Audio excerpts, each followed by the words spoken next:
The PSP and PS Vita are Sony's only official forays into the handheld space. Obviously, we have the PlayStation Portal now, which is a remote player for PlayStation 5 and a remote player for PS Plus if you're lucky enough to live in one of the countries where that's supported. And we also had the PlayStation Pocket back in the PS1 days, but these two are the only official on-system gaming portables that Sony ever released. Now, I did do a video about this last year in 2024, and that video has been doing really well, so I have to say a massive thank you to everyone that has watched that. But has my opinions changed? And they kind of have, a little. So if you remember, that video was broken up into quite a few segments, and I want you guys to go check that video out as well if you haven't, because then this video will make a lot more sense. So this isn't just a, oh, it's the same as last year video. I want to make this as different as possible because I have had a little bit of a different experience more recently. I want to divide this video up into two sections. One for the gamers and one for the collectors. So those who collect games will obviously want to have different goals than those who want to actually set out and play games on these portable systems. Now, that doesn't mean collectors can't be gamers and gamers can't be collectors, but I want to have specific reference on those 2 points. So if you're predominantly a gamer, you will have different preferences to a predominantly a collector. So I will get into those in just a second, but let's just hop into the PS Vita and PSP. As you can see, I have them both in front of me. The PSP is obviously the more modern of the two systems, having 2 joysticks, touch screens on the back and front. And the PSP, well, the PSP hasn't aged so well. It has one little dimple joystick, and it doesn't have any rear touchpads. It uses the UMD, and as you can see, my one is a bit beat up. Actually, both of mine are a bit beat up. Both of these are second-hand copies of these systems. I never had a Vita growing up. I did have a PSP. My PSP I unfortunately sold, so I had to recollect and rebuy another one. Silly mistakes that we make when we're kids and we need more games, but it is what it is. I do have both now, and I do enjoy playing both of them for various reasons. So let's hop into the gamer's perspective. Now, I do want to clarify this very quickly. I am not someone that has modded either one of these systems, and while I do respect the modding community, and I think that is a fantastic way to go, especially if you're predominantly going to use these games or these devices to just play games. If you just want to play games, you don't worry about the collecting side, you don't want them to be original, or maybe you don't mind if they're original or not, modding these systems is a great way to do it. However, there is definitely a clear victor, according to my comments, in terms of which one is better to mod and which has the most capabilities with modding, and obviously that is the more modern one, which is the PS Vita. The PS Vita is a fantastic system for modding from what I understand, allowing you not only to play Vita games and PSP games locally, because you won't need emulation software for the PSP. Now, even if you don't want to mod the Vita, the PS Vita actually has really good backwards capabilities with the PSP software. However, unfortunately, as you can probably tell, you can't go in and put a UMD drive in here. What you can do is go onto the PlayStation Store, and now while a lot of them have been delisted, there are still quite a few available. So if we hop into here, there are still quite a few PSP games available, and this is local software, using of local hardware, instead of software emulation. While if you want to mod it, you could emulate a lot more titles from, say, different system holders. Maybe the N64 I hear is one that a lot of people do, but there are a lot of options to do things like that. However, if you do want to keep it OEM and you do want to play PSP games, you will have to purchase them digitally, which does suck. However, I have done so. I do have one. And if you haven't checked out my video where I buy a game on PS Vita, a PSP game on PS Vita, so that I can play it on PS5, make sure you do so, because that was quite an interesting experience. So as you can see, I have Medieval here, and this is the PSP Medieval, so it's like a remaster of the PS1 game. And what's so fantastic about the PS Vita and playing PSP games is that you can map the second analog stick.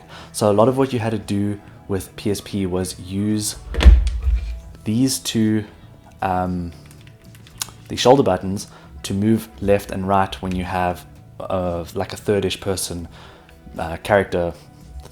or even first person character movement. However, with the PS Vita, what you can do is you can map those movements to the second analog stick, which makes it so much easier to move around and navigate whatever you want to navigate. So that is truly something that I find incredibly fantastic. Obviously, you will have to purchase your games digitally, and with all the with all the shenanigans going on with Ubisoft bosses once again coming out and saying, oh, you don't own your software. I don't know how most of you feel about digital software at the moment. I'm a little bit not there anymore. I don't mind playing PlayStation Plus because obviously PlayStation Plus is just renting games. That I kind of understand. However, when you purchase a game outright for like 1,500 Rand, I feel like that should be mine forever. But I am digressing massively, going on to a complete different tangent.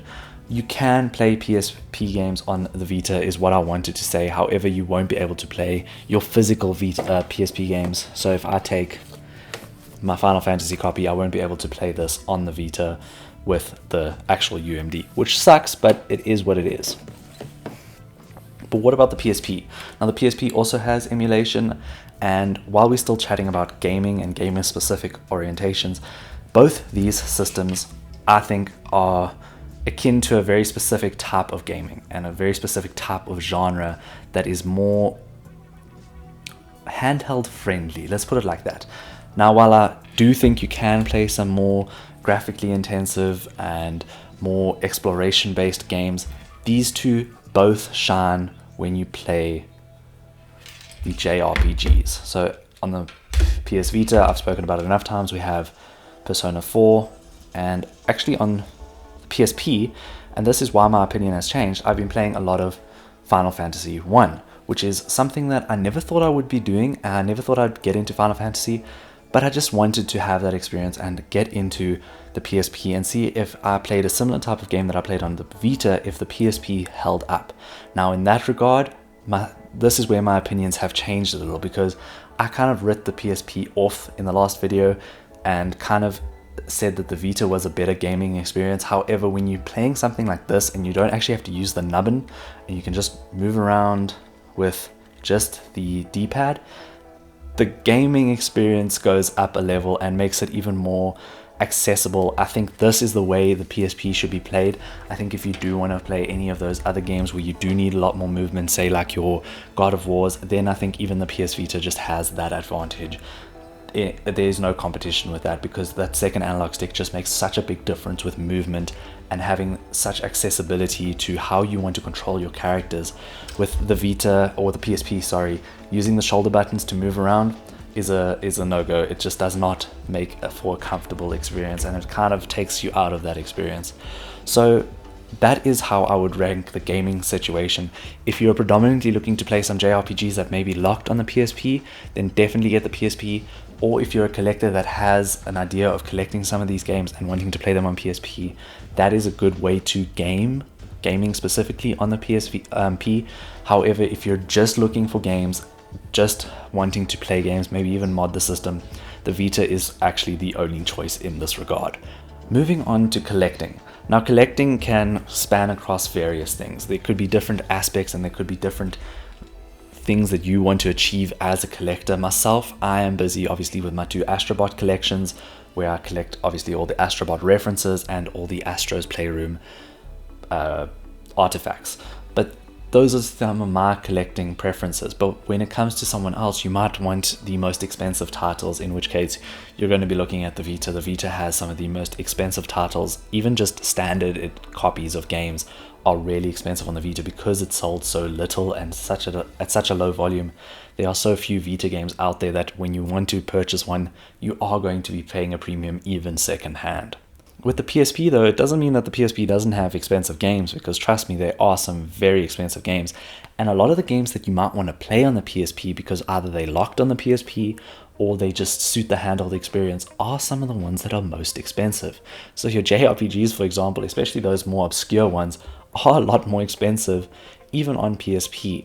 So for general reference, the PSP is actually a very affordable system to collect for. I think it's one of the most value-orientated systems to collect for if you just want to build up a collection. I have a good few games here, and I've purchased quite a few amazing games. And I mean, I haven't even spoken about games like this, or like Luminous, where these are just rhythm-based games, also very suited to the PSP.